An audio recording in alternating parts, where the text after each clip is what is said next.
everyone, welcome back to my YouTube channel.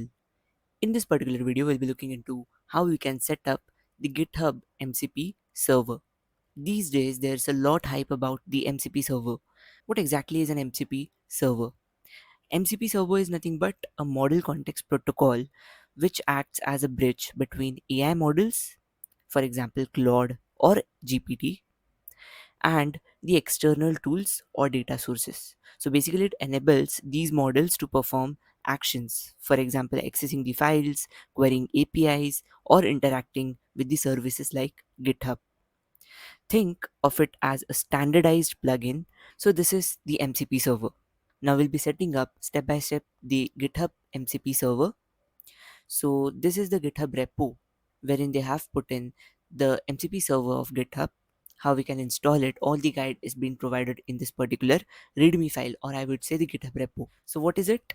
The GitHub MCP server is a server that provides seamless integration with GitHub APIs, enabling advanced automation and interaction capabilities for developers and tools.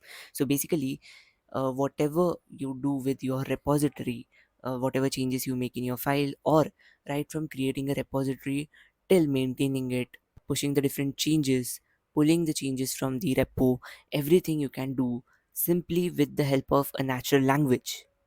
You just have to give the instruction, and the entire thing will be done by the LLM. So basically, you are enabling this particular GitHub API to your LLM. You are giving the control of the API to the LLM, so that whatever instruction you give, instead of you doing that particular thing from scratch, the LLM will itself do that. No doubt, the LLM will first ask you before doing or committing any changes. You just have to verify it and just let the LLM do the honors. So this is a basic idea about the GitHub MCP server. So here they already have given you the prerequisites what exactly you require to enable this particular service.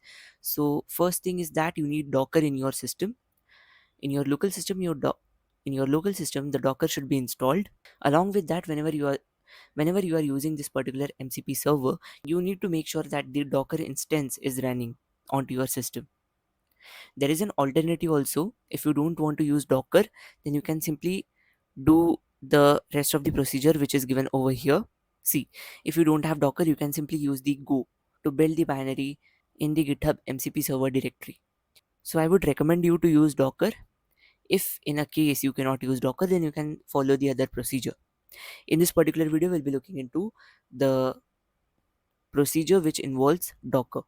So basically, you need to first install the Docker. So if you are not aware how to install Docker, I already have created a video earlier. You can simply go through that and get the Docker installed. Once your Docker is installed, you need to make sure that your system contains the Docker instance in the running state. You need to lastly create the GitHub personal access token. But before that, you need to first install this particular MCP server. So you can do this by simply clicking on this particular install server button over here. Just click it. It will ask for a pop-up. You just have to open the Visual Studio Code. Just open that. You can see once you open that up, this particular thing over here, the MCP part, automatically gets inserted in your settings.json file.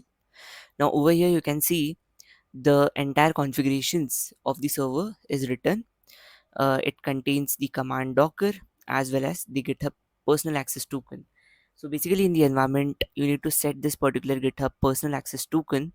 I'll show you how to get this particular token and set it on your system. And once you get that, you just have to paste it over here. So let's go and see how we can get that. So right in here, if you scroll down, look over here, you need to create a GitHub personal access token, and creating that you just have to click on this particular hyperlink.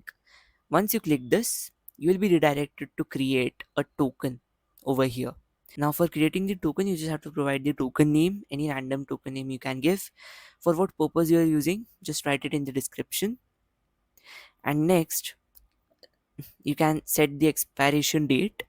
Scrolling down over here, you can simply check for the access, which access you want for the public repositories or for all repositories.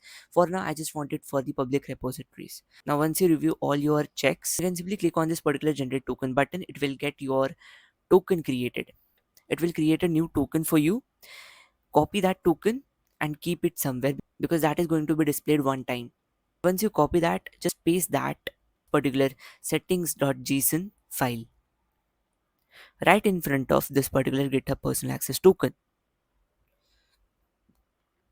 Now once you are done with this, your MCP server of GitHub is now ready to use. Now over here, I just have created a folder named scientific calculator app.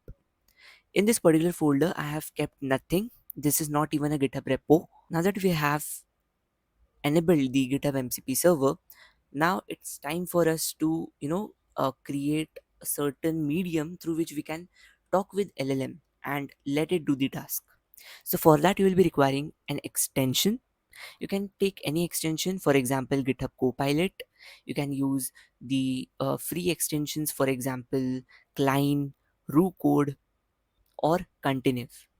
So you can take any of these extensions. For now I'm using the Cline extension.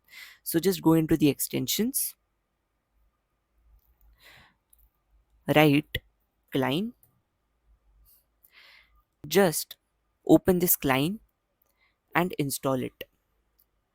Now I already have installed it, that is why it is like this. Open that particular extension. If you open it for the first time, you'll have to click on the button where they ask you to insert the API key. Or I would say, if they ask you to use the Cline extension with your own API key, so just click that and put your API provider wherever from wherever you are accessing the large language model, whether it be Light LLM, Olama, LM Studio, Google Gemini, AWS, or whatever. You just have to click that. For now I'm using the Google Gemini, and you just have to insert your Gemini API key. Now you can create your Gemini API key from the Google AI Studio. It's very simple. Just visit their website and create your unique API key. Store it somewhere and paste it over here. Uh, in this, you can select whatever model you want to use. All these versions of models of Gemini, you can use any one of them. For now, I'm using Gemini 2.0 Flash. So once you are done with this, save it, and you are ready now. Now that we are ready with our GitHub MCP server as well as the LLM through which we are going to do all this particular task, now it's time to show you how we can access, how we can do multiple tasks, whatever you perform manually on GitHub to push or create a repo, whatever you do manually, you just can simply automate that particular process by simply putting a natural language query. So what I'll do now, I'll ask the LLM to simply create some files for me. Basically first a readme.md file, and then I'll ask to create a .py file which contains the scientific calculator app code. So let's do that. So basically I just have written a prompt over here: create two files, scientific calculator.py file and readme.md file, and just write accurate code for creating the calculator app, and also create a proper readme file for it. Just hit enter, and the entire task will be done by the LLM. All the files will be created. So you can see it is doing its task now. So now over here you can see once it has done its task, it will ask you with a prompt to save or reject. If you want to change something over here, you can do the changes. Otherwise you can simply save. And now if you look over here, it is now doing the readme part. It is creating a file. I'll simply save it. And if you look now, two of the files are created, scientific calculator.py as well as the readme file. Now over here you can see the large language model has done its task.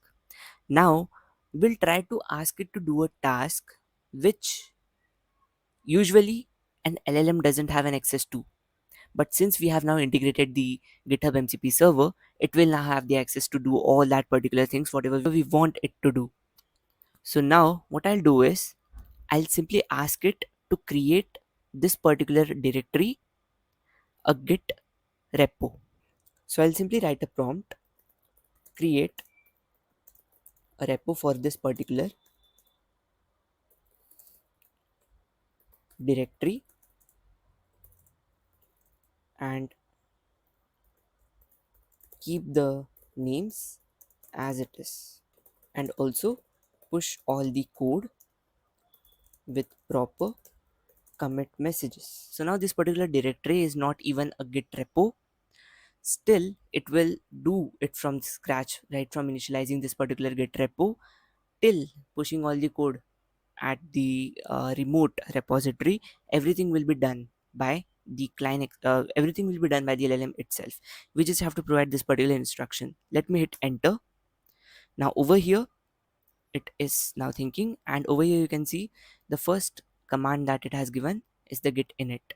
Now we can simply click on auto approve, but this is not recommended because every single action won't be controllable by you. So it's better not to check this, and you can simply click on the run command button at every stage of prompt that it gives you. So just click on run command. So you can see it has automatically created this particular terminal of Cline and initialize this particular repo with this command. Next is the command git add dot. I'll click on run command and it has done it. Next command is this particular thing, that the commit message, this command with the commit message. So I'll simply click on run command and it's done. Now the next thing it is asking is that please provide the URL of the remote repo to which you want to push the code. Now in this particular case, if you have already created the repo into your GitHub profile, then you can simply paste the URL of this particular GitHub repo here and it will do the further updates. If not, if you haven't created the GitHub repo yet, then you can simply ask it to do that also. So it will simply create a command in such a way that your your remote repo will be created from here itself. So I'll do that. I don't have created the GitHub repo. Please create it for me. Hit enter. Okay. Now in this case again it has asked me to do that. Let me myself provide it a way through which it can create a repo. Use the gh command.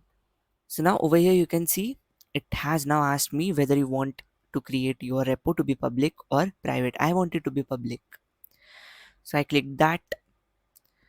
Next it has created this particular command gh repo and this particular thing. So basically the gh is nothing but GitHub CLI. If you don't have the GitHub CLI command enabled in your system, then you can simply install it with this command. Let me paste it over here. Okay, so for Windows it is Windows get install hyphen hyphen id and then github.cli. With this command your gh will be enabled. Now if you want, now since I want it to create this particular repo with the same name, I can simply click on run command. So over here you can see it has created the repository. Now in this particular stage while creating the repo, if you are using the gh command for the first time, you will be asked to log in.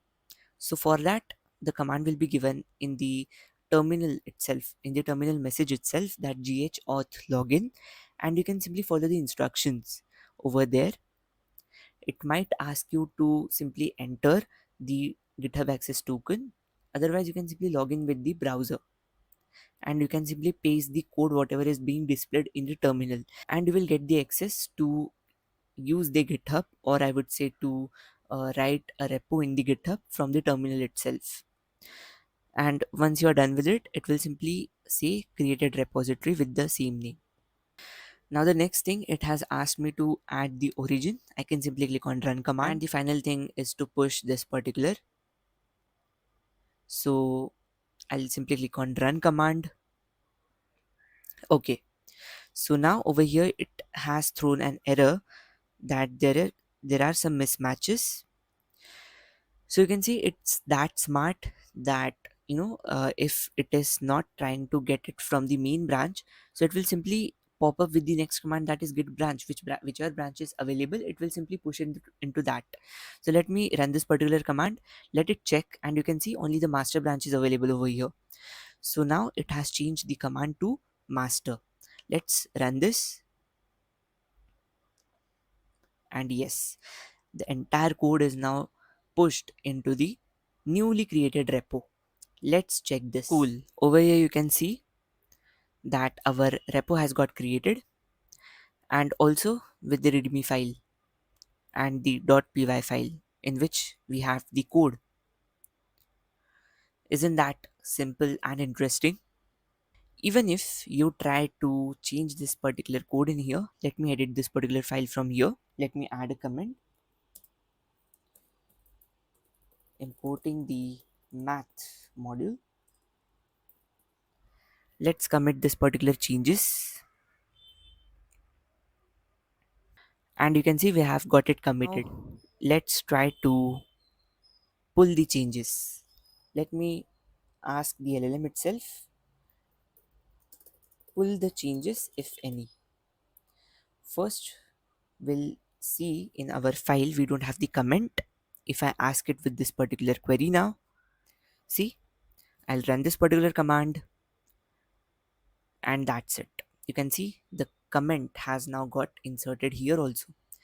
Isn't that interesting? It's very fruitful, right?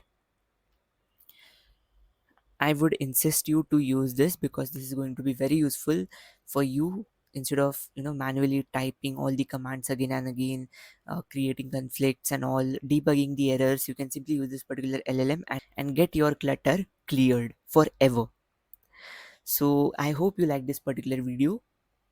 If you want more such videos on MCP server of different APIs, then you can simply comment your suggestions and your requirements. I'll be happy to cover that. If you guys have any single doubt, then you can straight away put it in the comment section. I'll be happy to solve it. For more such videos, do like, share and subscribe to my channel. Also hit the bell icon, and don't forget to follow me on Instagram. Please join me on Telegram. Thanks for watching. Have a good day ahead.